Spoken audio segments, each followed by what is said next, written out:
Hello everyone, welcome to Sanmargaha classes.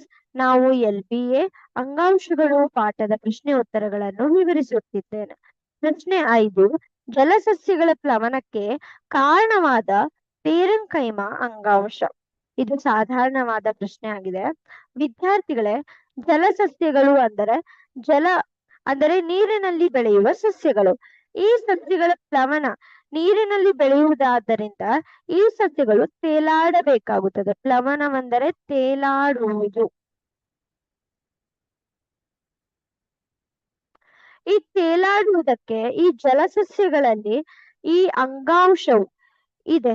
ಆ ಪೇರೆನ್ಕೈಮ್ನ ಅಂಗಾಂಶದ ಹೆಸರನ್ನು ನಾವು ಕಂಡುಹಿಡಿಯಬೇಕಾಗಿದೆ. ನೋಡಿ, ಪೇರೆನ್ಕೈಮ ಇದು ಸರಿಯಾದ ಉತ್ತರ ಅಲ್ಲ. ಪ್ರಶ್ನೆಯಲ್ಲೇ ಅವರು ಕೇಳಿದ್ದಾರೆ ಪೇರೆನ್ಕೈಮದ ಅಂಗಾಂಶ ಯಾವುದು ಎಂದು.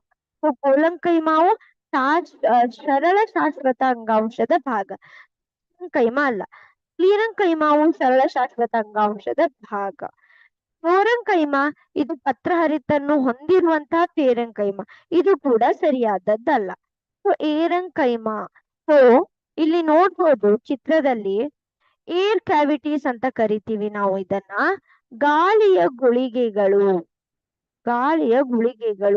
ಈ ಗಾಳಿಯ ಗುಳಿಗೆಗಳು ಇರುವುದರಿಂದ ಜಲಸಸ್ಯಗಳಲ್ಲಿ ಪೇರೆನ್ಕೈಮದ ಅಂಗಾಂಶ ಏರೆನ್ಕೈಮ ಇರುವುದರಿಂದ ಜಲಸಸ್ಯಗಳ ಪ್ಲವನಕ್ಕೆ ಕಾರಣವಾಗಿದೆ.